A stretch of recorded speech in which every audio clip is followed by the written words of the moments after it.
Alright, so basically, day three of, well, yeah, technically of this week, just another talking video. This one may or may not ruffle a bit of feathers, and I honestly want that. Like, I don't. If y'all understood how, just like, listen, when I get bigger, like, get bigger in numbers and have a bigger audience, bro, like, I'm genuinely gonna try, and I really don't have a reason to, only because it's funny. I will try my hardest to just get canceled for no reason.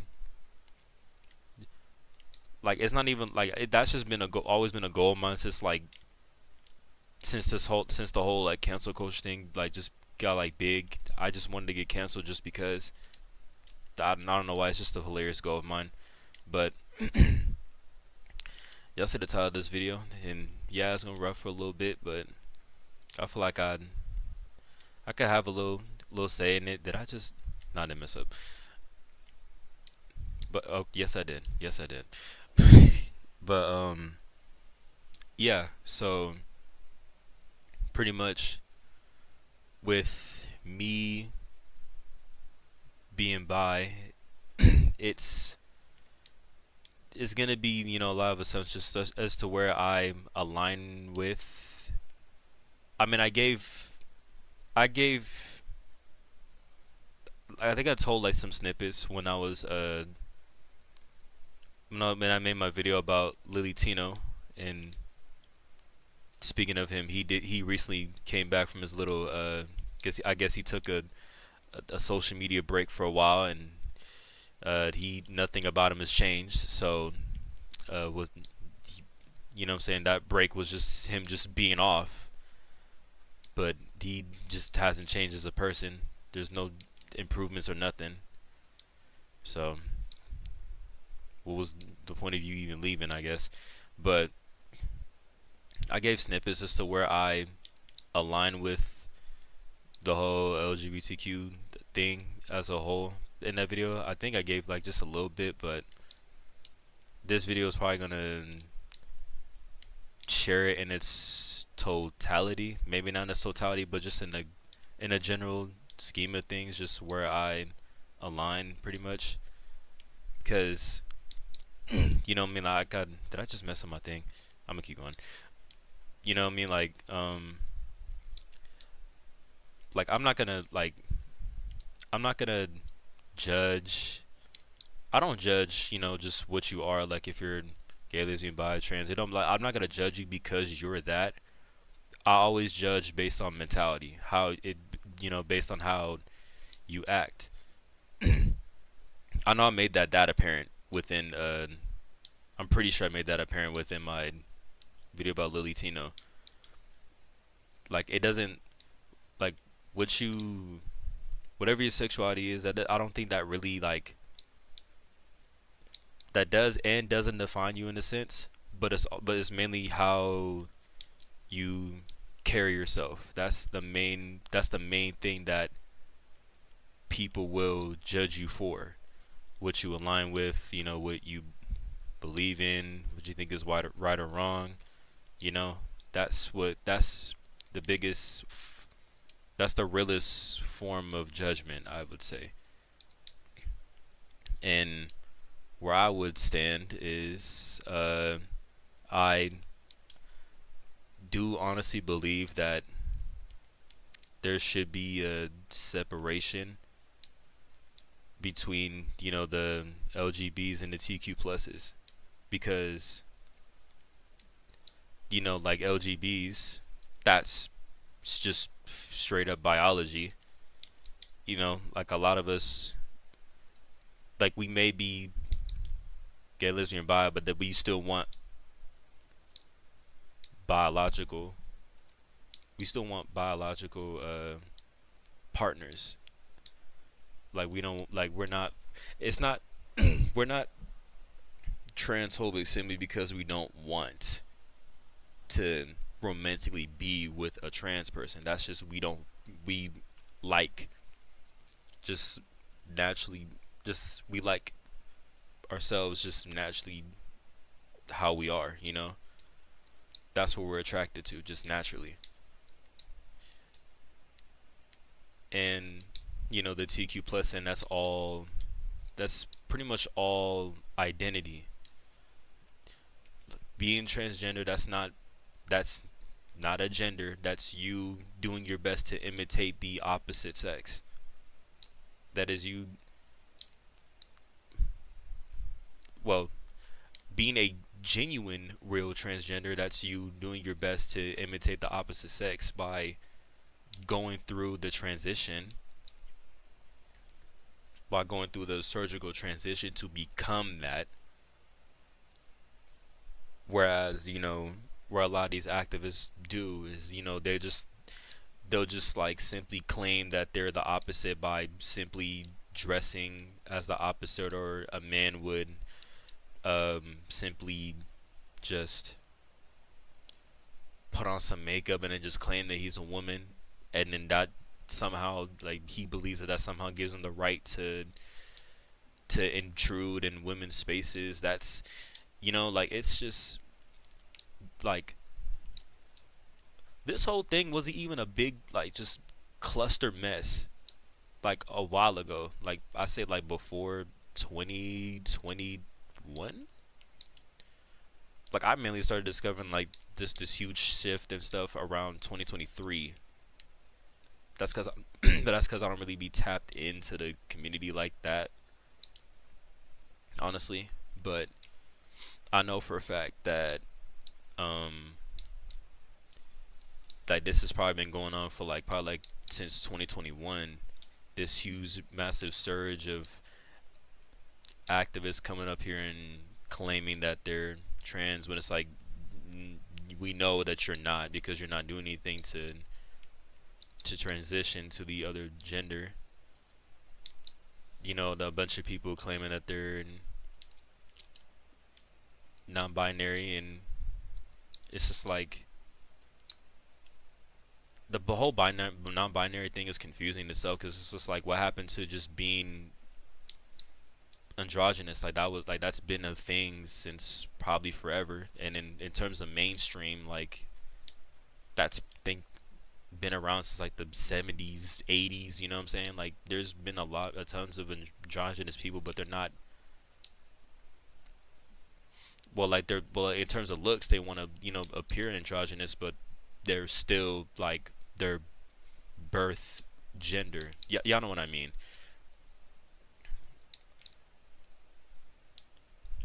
And then it's just a whole bunch of problematics within the TQ plus, and I genuinely do, I feel bad for I do feel bad for genuine, like, real transgenders, because they have to be lumped in with these, like, with the problematic people.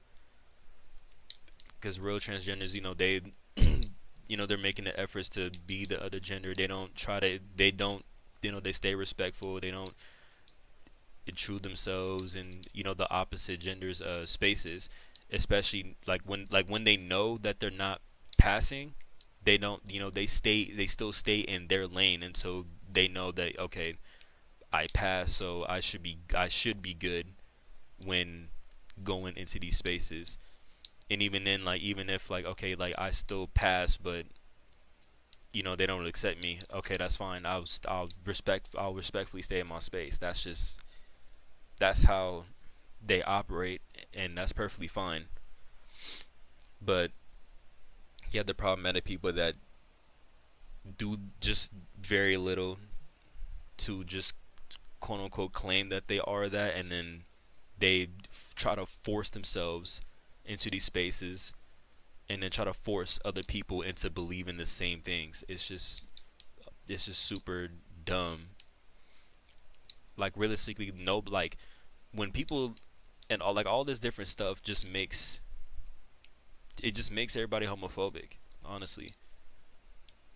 I guess you could say I'm homophobic to a degree, maybe. But whoa, okay, I didn't know that and needed a wingsuit. but but like when people, like, a lot of people, like, realistically, like, when people now say that they're homophobic, like, unless they genuinely show that they have an issue with all all sexualities, then for the most part it's just like, well, like I don't really have an issue with like just regular LGBs, because they're just them, they're just doing them, and that's how they've been moving. But the rest of y'all that's been acting crazy, that's been just being an honest nuisance, like that's what made me homophobic in a sense.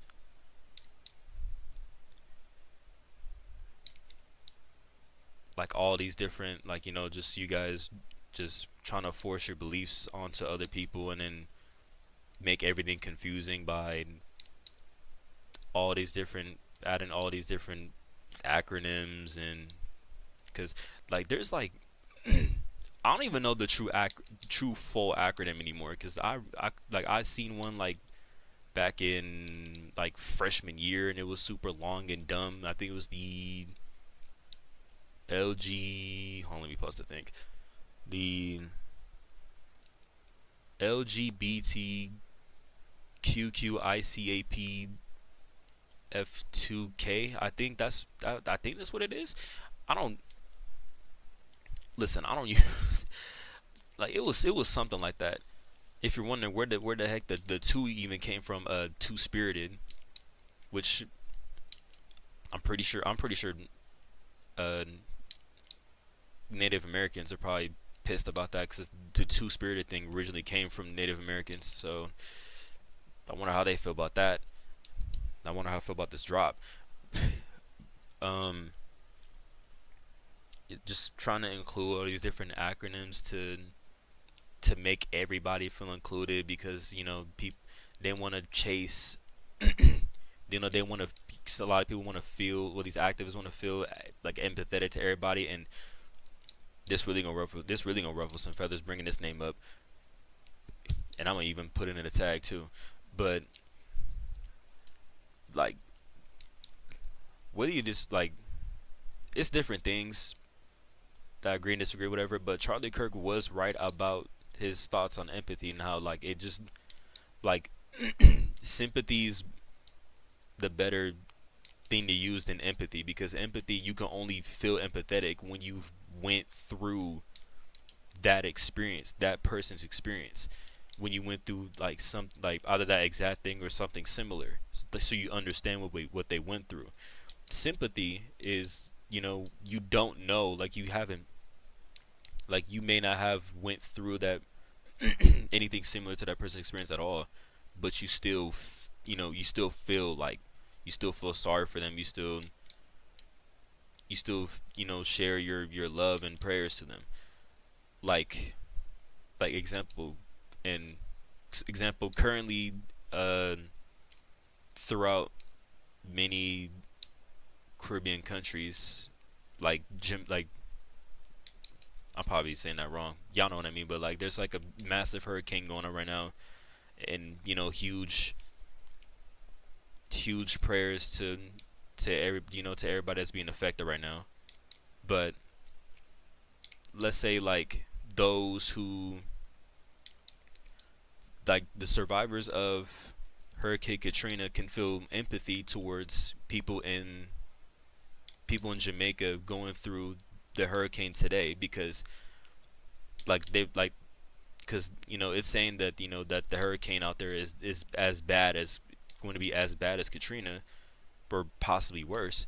So people who have survived Hurricane Katrina, they can feel empathetic towards people in Jamaica right now, because they've been through that experience. They've been through that horrific experience, or anybody that has been through a hurricane, because it's still a similar thing.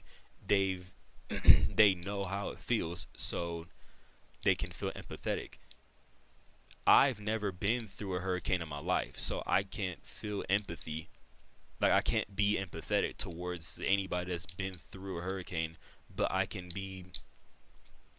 feel sympathetic for them, if the way I worded all that made sense. And the issue with a lot of people right now is the fact that they're trying so hard to be empathetic, but that just can't happen. It doesn't make sense.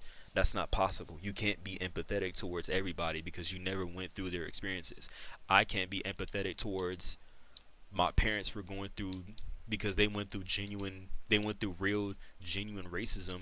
I've never went through that in my life. As of right now, I've never went through that in my life yet. Hopefully I never will, but I never went through that, so I can't feel empathetic. I can't be empathetic to what they went through, but I can be sympathetic, I can, give them my sympathy. I'm trying to, is that even the proper way to word that?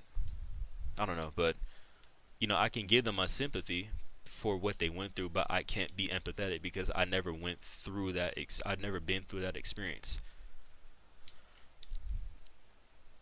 and that's what he was saying is like, you don't have to try to be empathetic because you never went through you never went through everybody's pain, so that's just impossible for you to do. But you can still feel bad for what they went through, and you can give your love and prayers and stuff like that. You can feel sorry for them, and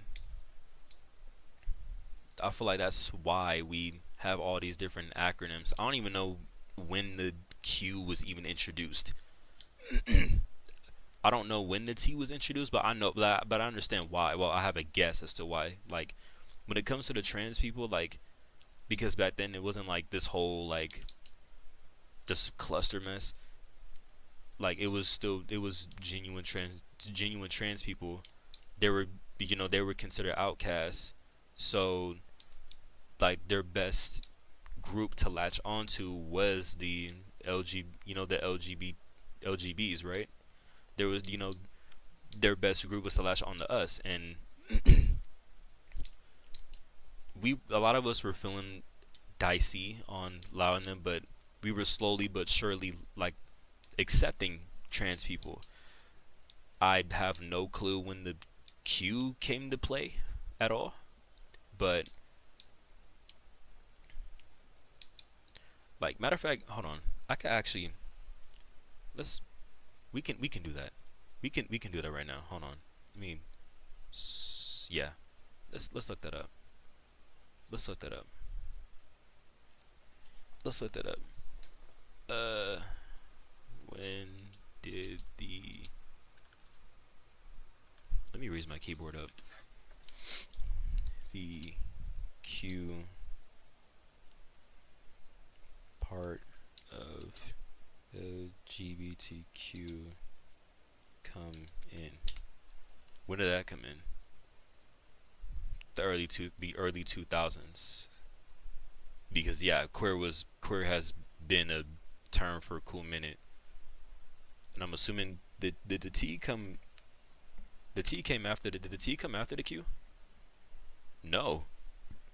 So it's LGBT then the Q. Okay. Okay. Well, now we know, or at least now I know. But yeah, just really overall, in the sense, like, the whole LGBT movement was, well, the group was fine, you know what I'm saying, until the activists came in, until we started messing, we started invading with women's spaces, women's sports, and all that, and especially like when a lot of the problematic people started. How do I word this? Because I don't want to make it sound like as sound to make it like super super awful, but like our main thing is like, okay, like just be respectful of people. Uh, leave women and children alone. Especially leave the children alone. Leave them out of this. Now you got all these activists that are trying to advocate for trans kids, and no, and somehow you're transphobic for not wanting your child to be trans. But it's like, and that's another thing too. Like the problematic people, they're trying to lump like different people, like they're trying to like put labels on different parts of just your personality. Like it's like their idea of being gay or like being gay, lesbian, straight, being a man or a woman basically is homophobic and sexist.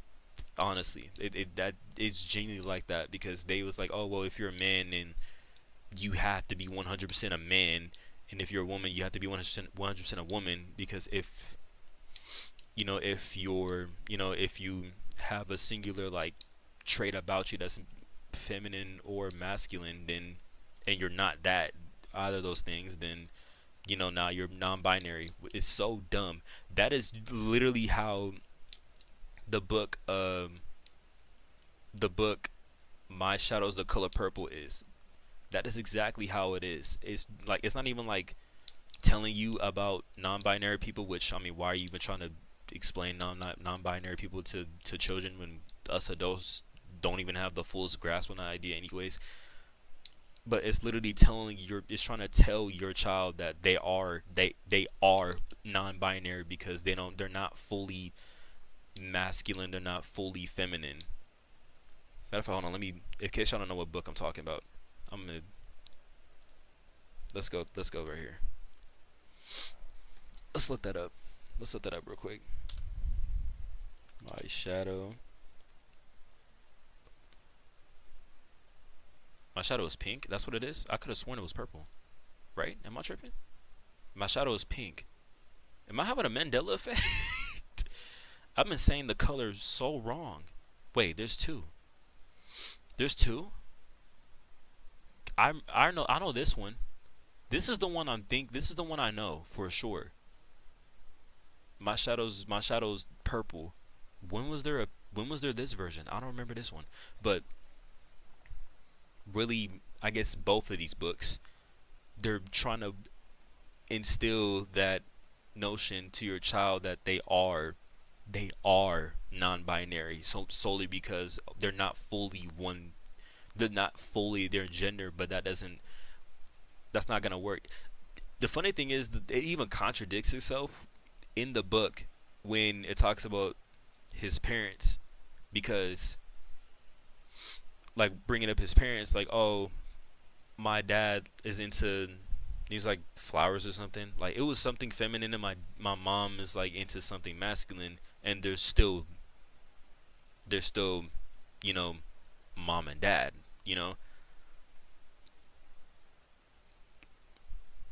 like that notion is just so stupid, because like that's just like, of course we're not meant to be just fully one thing. We're not meant to be fully masculine or feminine, because that's we like that creates that's the duality within us. We're